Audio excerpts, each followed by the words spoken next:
Hello, everybody. It's Alexander Dahl with Manifest Fatality once again. So we got another interview ready to go for this week. We'll go ahead and get into that, and then we'll keep going through them. That's that's it. All right, here you go. Bye.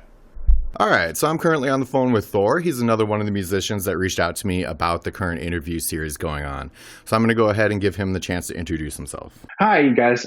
So I'm Thor. Let's see here. I've been playing music for about 15 years now. I took a break for a minute. My primary instrument is guitar, a little mandolin. I've done like basic sound design for a bit. Yeah. Kind of started in, oh boy. Um, so I kind of started in church communities with sound and stuff like that. I am not religious at all now. It was Mm-hmm. more, I grew up in a small community, Mm-hmm. and that was the place where you could make music. Sure. Um, And so, being in that environment, what was it about music that really kind of you made you latch onto it and, you felt like you wanted it in your life? yeah, for sure. So I grew up super rural. So I grew up in a town of 5,000. The town that I hung out in the most next to it was like a town of 300.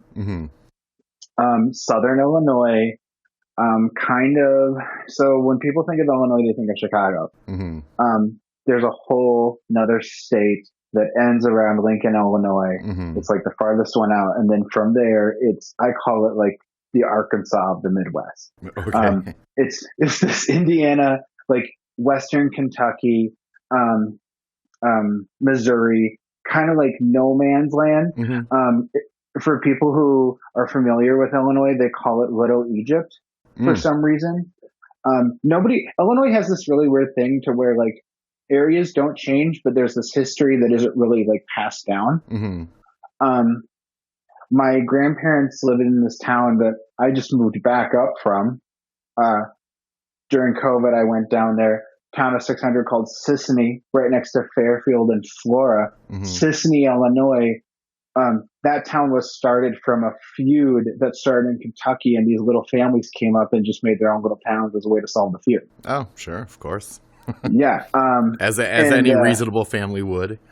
Right, right. And the culture down there is very sticks in that vein, Mm-hmm. very in your face, very not Minnesotan. In the like Minnesota's known for passive aggressiveness. Down there is like if you got a problem with it, I'm going to show up at your door, Sure. and they will. And it's very, very aggressive culture. But yes, so that's what I come from. I never truly fit in. Okay. I was, let's see here. I was a very large kid growing up. Mm-hmm. Um, I was, I was one of the biggest kids in the area. And of course, everybody was like, when are you going to be in sports? And it's like, I have asthma and hay fever. I can't Oh run. no. Yeah. And I'm also like, I'm, I'm, uh, I'm Black Irish and Native American in my ancestry, and I have dark features, long eyelashes. And growing up, kids have a misunderstanding of sexuality down there, Mm-hmm. and I was called gay a lot because of my eyelashes Oh. and like things like that. It doesn't look like, it doesn't seem like a judgmental culture, but real life is very, very judgmental. Mm-hmm. But yeah, and so I never really not fitting in. Um, I didn't really like have a thing, didn't really have a group. But our our good friend called the Midwest emo scene Mm-hmm. um, hit my area hard. And it was that first wave of like, oh hey, here's something for like people that don't quite fit in, but it's that like utilitarian of like you don't fit in, but we all dress the same, but we still don't fit in kind of thing. Mm-hmm. Mm-hmm. The what keeps Hot Topic open. Sure. Um, but yeah, and then like I was listening to groups like Silverstein, I was listening to like My Chemical Romance is a staple, Fall Out Boy, and it's like this is music that speaks to me, and it was because I grew up on that like classic like nothing but rock, like butt rock. Mm-hmm. And I was like, why am I jamming out to the same four songs? Like I like AC/DC, but man, come on, there's got to be other stuff. Mm-hmm. And even as a kid, I was like, okay, I get it, but I feel like it's like kind of that thing of like the people that are really partying don't need to talk about partying. Mm-hmm. Um, and then so I wasn't really that. Started hearing this like emo music. I'm like, man, this is cool, and I want to learn this. And then once I got into music, I was really into like metalcore, Godsmack, stuff like that. And then I started to like hear Weezer, and I started to hear this like it still had that hard sound, but it wasn't forceful. It was just like a natural sound to it.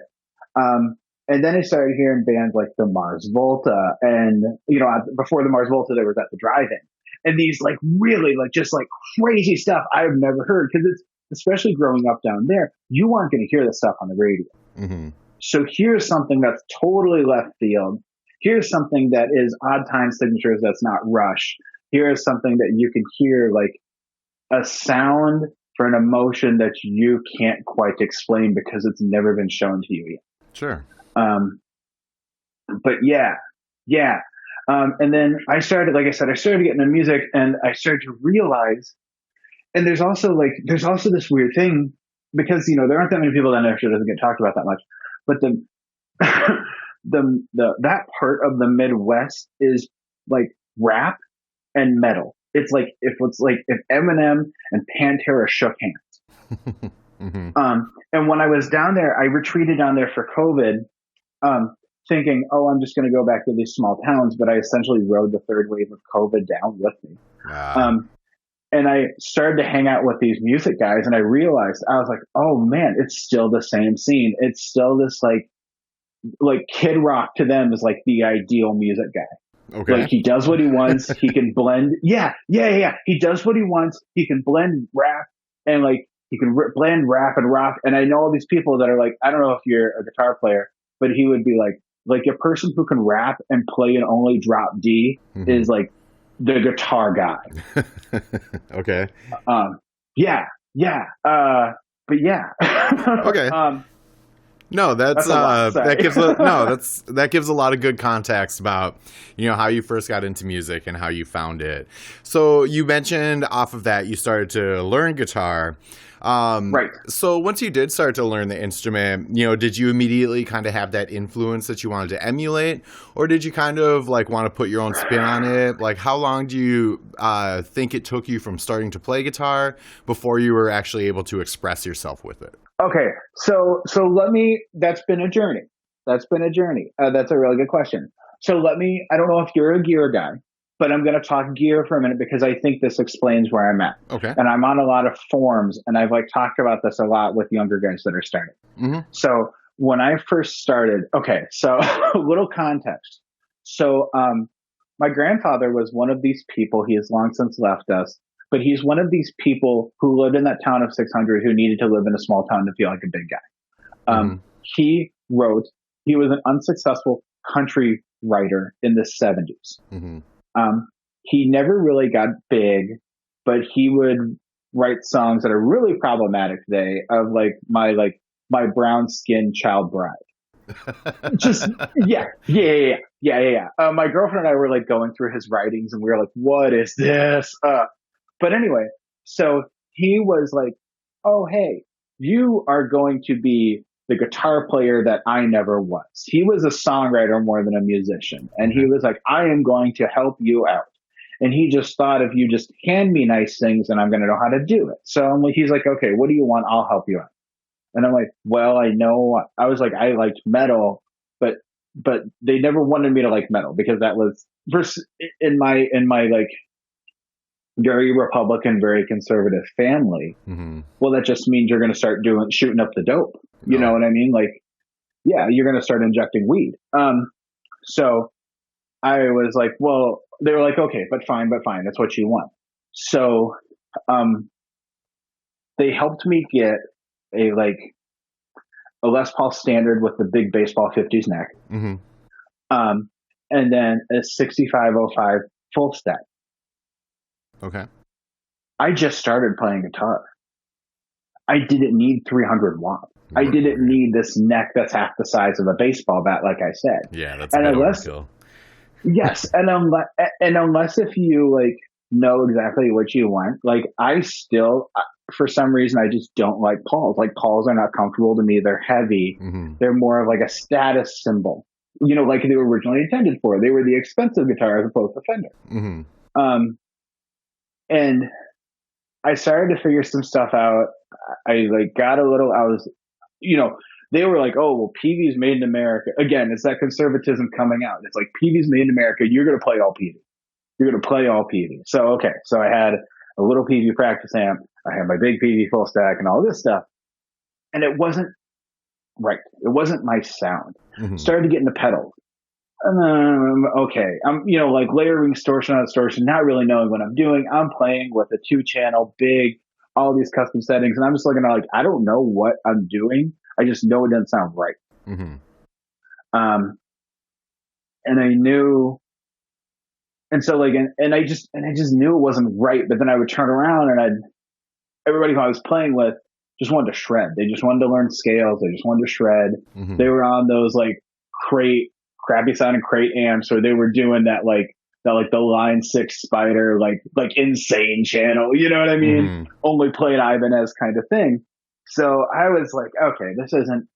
So then grandfather was like, okay, let's revisit this. Like it was a few years down the road, and it's like, okay, I'm still showing an interest in this, whatever. So he's like, okay, let's retry this.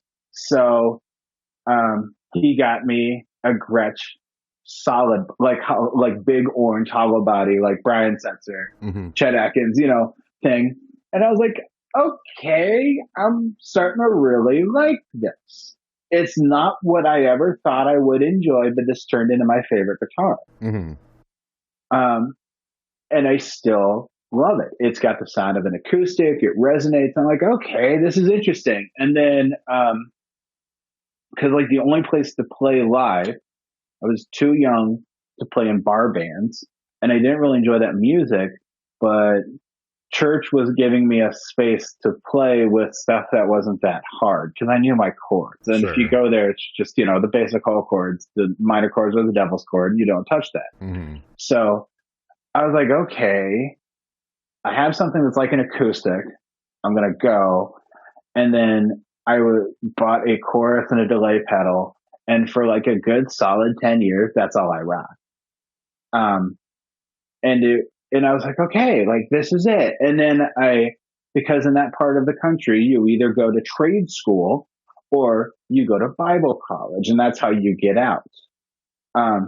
So I went to Bible college, and then I transferred up here. And then I stopped playing. I was going through this, like, how do I say this? I went through the process of like, something isn't right with my family, and I'm very different than my family. And instead of realizing that I'm an only child, instead of like, okay, well, my family just sucks, I thought I had a mental disorder. And my family was like, oh, okay, well, it's just easier to say you have a mental disorder than to say that like we're not the best family. So I went through a process of like medication and all that stuff. And in that lethargic and like melancholy, I stopped playing music. Oh.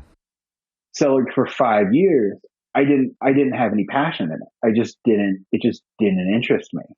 So then once I graduated, I realized, no, it's my family. I'm okay. And I have like tools, and they're just, the term gaslighting didn't exist yet. I was like, okay, I think I'm going to get back into music. And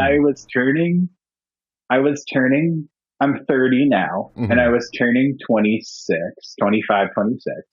And I was like, man, I don't have any friends. It's my birthday, and it just sucked. And then I was like, I've got $500. I'm going to go to Guitar Center, and I'm going to buy a guitar, and I'm going to restart this. And I did. Nice. Oh, yeah. And I just started listening to Dinosaur Jr. And I'm like, oh, I like the Squire Jazzmaster. Let's do this. And then from there, it just turned into this like, okay, I'm not half bad at this.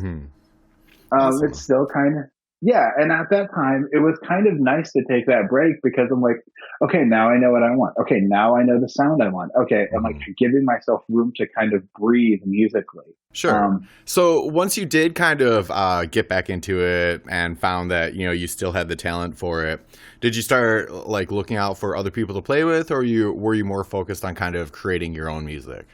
So I was more focused on creating my own music. I have a hard time. Okay, so like I've just recently gotten back into bands because I was also in the process of like I graduated with 3 degrees. I have 3 degrees, but I graduated from a Bible college, and so it's kind of a degree mill. Hmm. And I was in the process of like finding my career and what my job means to me, and trying to balance that with musically. It just wasn't really. It's a hard balance to have. But Hmm. all the time, I was like getting my chops, learning my bass, doing all that stuff. Hmm. Well, when I was back, that COVID was kind of nice for a reset because I was been playing a lot about 3 years ago, and I'm like, I think I'm ready to like get back in bands. I Hmm. think, I think I'm finally there. So COVID happened. I'm sitting in my apartment and I started to hear people music, like people start playing music. Hmm. And I'm like, hey, I'm furloughed from work. I'm hearing all this music. So I rush out my like patio, look around, and I like see them playing, run back in my apartment, run back out, and I hold up a guitar and I'm like, hey! And then they look up from like this third floor and they're like, hey! Nice. So I'm like, what apartment are you in? And I like run up. Very And cool. then yeah, and then I'm like, oh hey, and they're like, well, what do you? And I like, of course, like first time playing, so I'm like, I'm bringing everything, you know what I mean? Hmm. Um, and then these guys are like, well, what do you like? What do you want to play? And I'm like, well, I know. And they're like, well, okay, we'll just play some chords and we'll play along. And then I start to do some stuff, and they're like, oh man, that sounds great. Hmm. Like, like, okay, you're not just like some dude, like you actually have an idea of what you're doing. Hmm. And then from there, I was like, okay, I think I'm ready to jump back into bands. Hmm. Um, so went down to Southern Illinois, tried to build something, didn't really have a scene. They didn't believe in COVID. They still don't. Mm. So I was like, so safe, like tried to as safely as I could. I was the only one wearing a mask, got called names and stuff, played in some bar bands just to kind of get my feet a little wet. I'm Hmm. like, okay, all right, this is doable. Um, shot back up here, started plugging away online, and now I'm like starting to build something back. But Sure. yeah. So, through meeting those people, have you continued like rehearsals with them, and you guys are putting a project together? So I'm working with this. I'm working with a side group. Okay, so started with one group. It's going. The nice thing about COVID being a great reset is, especially musically, people have been able to practice. They're rethinking their groups and stuff like that. Hmm. I think out of this time, you're going to see a renaissance of bands in Minnesota, especially like the Minnesota music scene. Sure. Um, and even with venues and stuff like that, because bands are restructuring Hmm. and everybody's looking to find groups. Hmm. Um, first group I was with, like, okay, again, you're having that like practices aren't working for everybody, trying to find times, blah blah. It's just the logistics are never working. Hmm. Other group I'm working with right now, they're a 50s based group. Not really my thing, but I'm discovering this whole new world of seventh chord. Sure. Um, and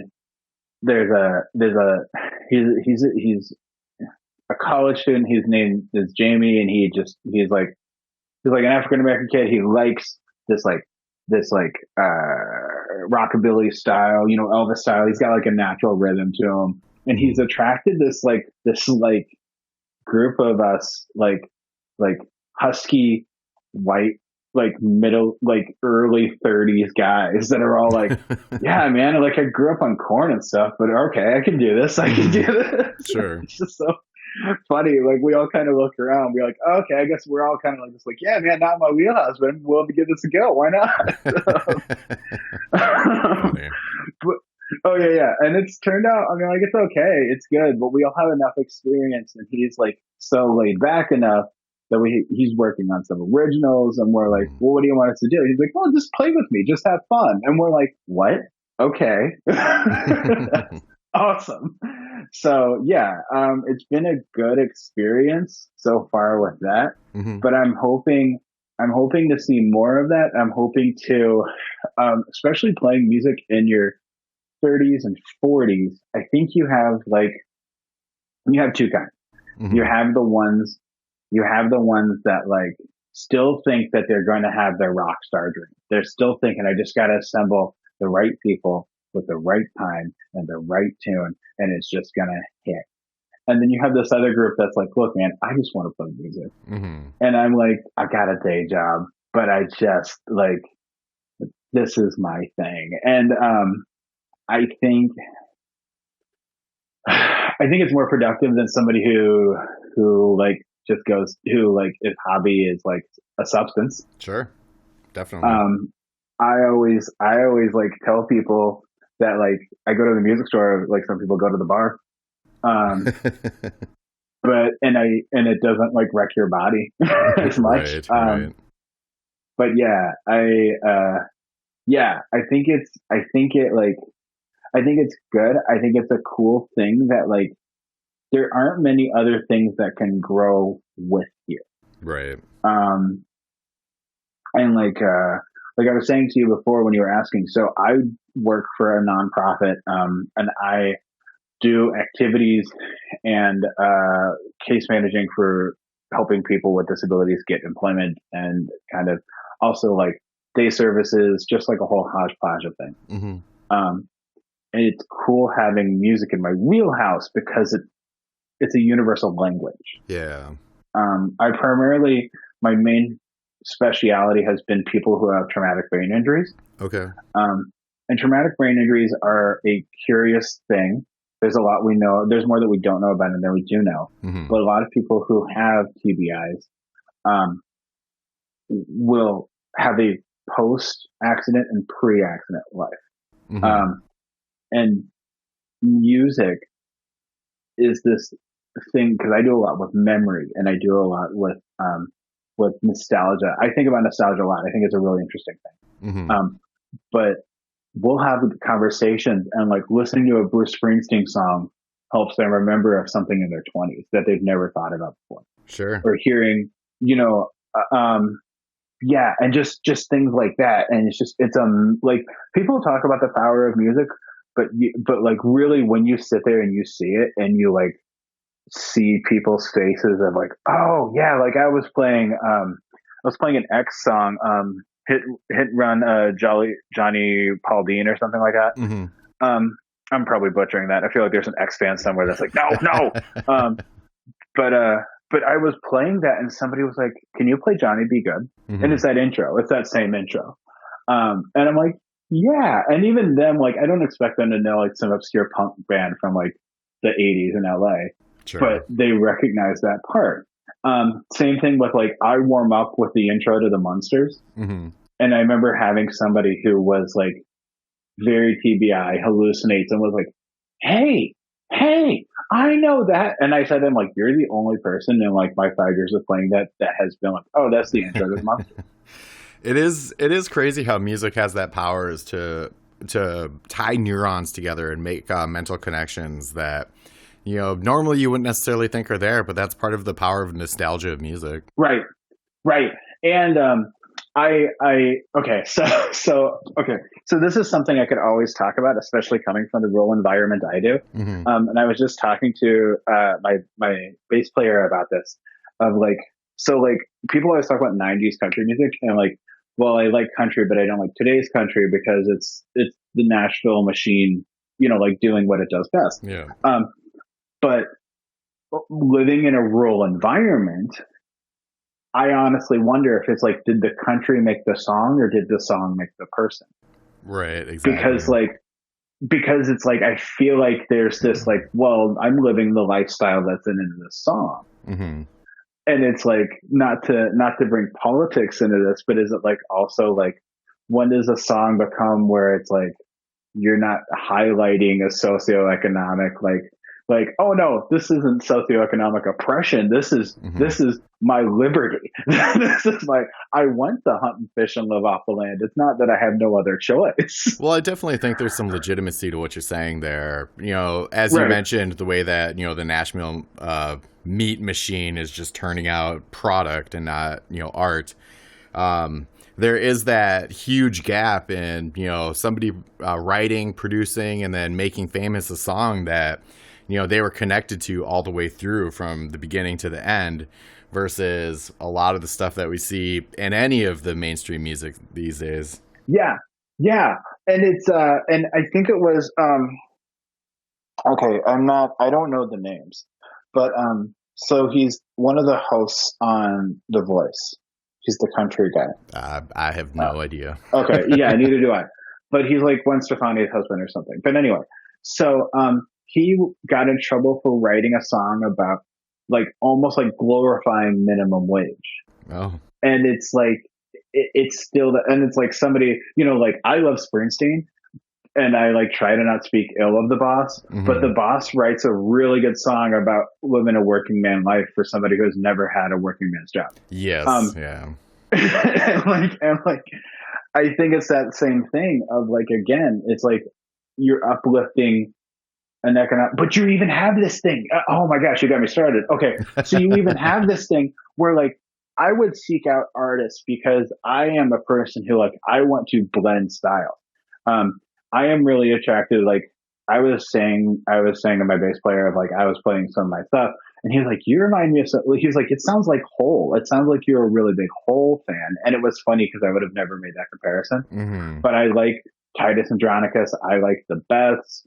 I like, Courtney Barnett, Starcrawler, like a lot, a Giant Dog, like a lot of these like female led, like heavy sound groups.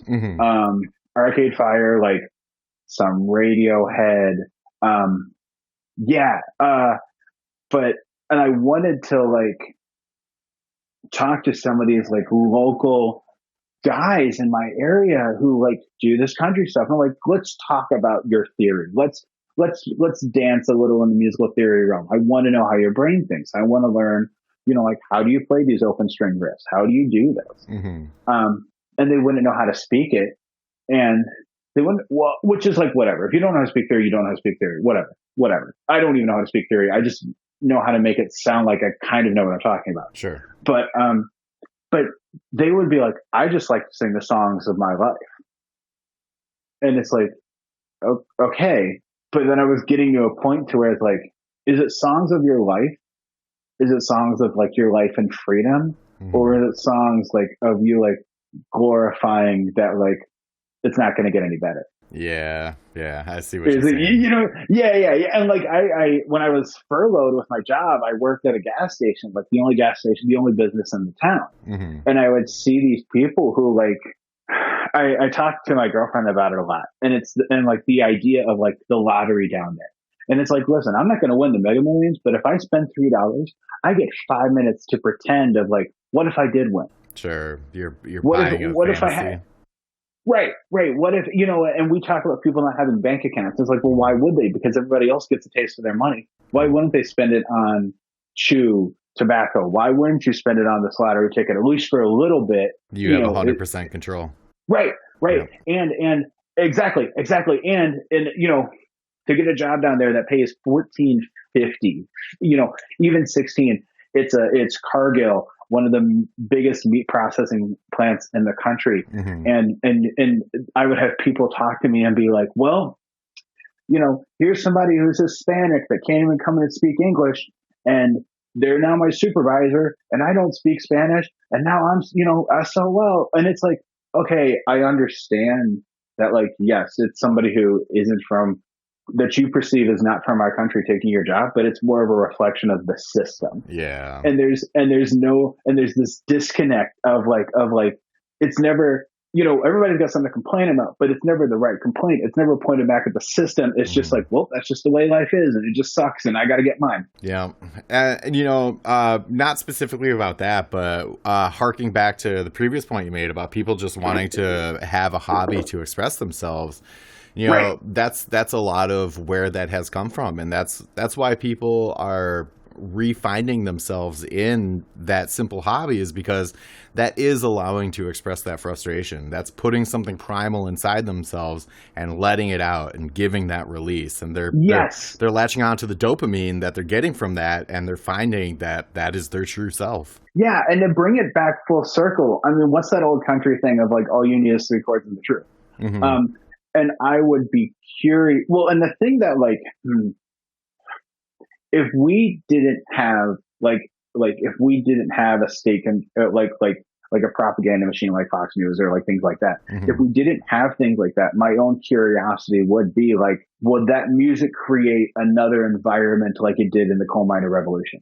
Would it create this Johnny Paycheck, take this job and shove it? You know what I mean? Like that 70s, 60s idea of like, this is the rebels music. This is the man has stricken me down. I understand your point. I'm a little bit cynical, so I'm gonna just no, that's understandable. No. My take on that. So let's run with your hypothesis here. There's no televised propaganda machine. People are going to find something to point at and say that's why I have a problem. They never want to take responsibility for themselves. Yes, and I think, but it's so funny. It's so funny you say that because okay, this is my like always hoping. I have to live in this world to where I always hope the best for people, but I totally hear you, and I think you're right in that, because I would always experience this thing of like, okay. And again, I was just talking to my girlfriend, my partner about this, of like, it's always easier, you know what I mean? Like, never taking responsibility, but you will never have self-reflection in that. There's this magical thing down there of like, my house is very broken. My like socioeconomic status is very broken, but you know whose fault it is? The foreigners. Yep. But you know who's or the political party. Yeah. Along those lines, I think for many centuries, that's why the church has been able to hold so much power, is because they're able to take a community, wrap all of that community's problems into one just ball of negativity that they can all put it into, and say, well, you all have this negativity because of this thing that's happening to this other group of people, and they're doing it to you. Yes, and it that's why you will always see the more like just as many churches as bars joke. That's why you'll always see, yes, and it cracks me up because like, especially coming out of that, the way that I always explain it to people is, I was in Bible college long enough because like I realized how deep I was, how much money I had spent when it was too late. But growing up in that environment, that was that's the only way to indicate you're a good person. You're either a good person that attends a church and participates on Wednesday nights because it's the safest place for a teen to be in those small town environments, which I still say that if you're in a town of 600, that is the best place for you to be on a Wednesday night. Or you're somebody, right?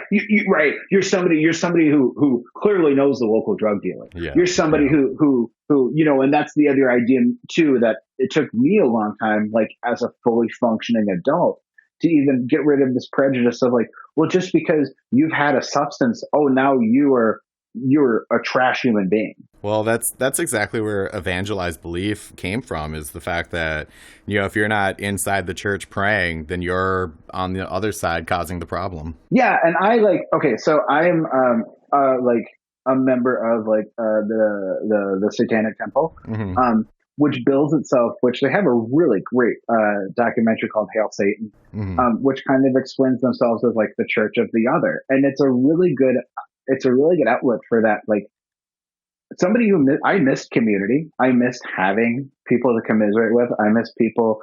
And it really offers this environment of like, hey, um, we are like-minded people who Mm-hmm. have like gone through this process, and like there's a sober chapter, there's a non-sober chapter, there's people who like need unbaptism ceremonies just to like cleanse the church from their life. they do they Mm-hmm. do a lot, with litigation and separation of church and state, Mm-hmm. and um a lot with abortion rights. That's one of the biggest campaigns right now. Mm-hmm. Is in some states you can write on there that you're a member of the Satanic Temple and use that as your religious coverage to get an abortion. Mm-hmm.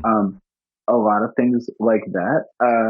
But yeah, and it's like they also have a problem of like when I first joined, they wanted to make kits for people who had gone through rape tests, because they take your clothes, they take everything, and they Mm-hmm. wanted to put kits together, but because it was from the Satanic Temple, places wouldn't accept them. Sure. Yeah, that's Which unfortunate. right, right. So there's still like that, and that's something that will never. And there's like hostility and stuff like that. But Mm-hmm. and it has its issues. It's a governing body, so it's not perfect, Mm-hmm. but it'll tell you right off the bat it's not. So let's Um, I mean, this is all great conversation. right, for sure, for sure.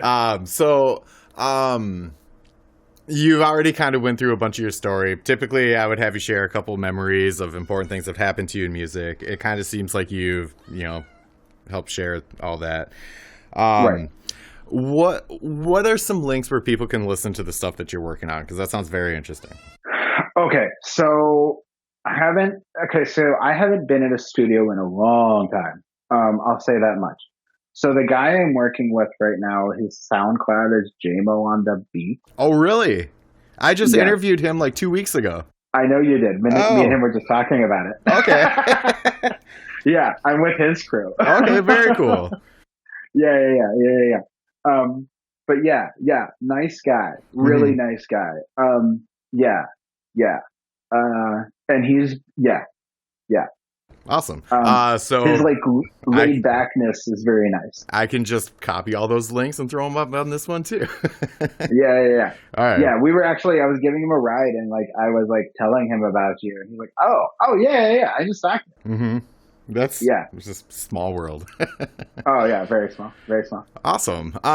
Well, so I always like to allow the person that I'm interviewing to have their moment, put out a message that you feel kind of resonates with you. So, whatever you like. Yeah.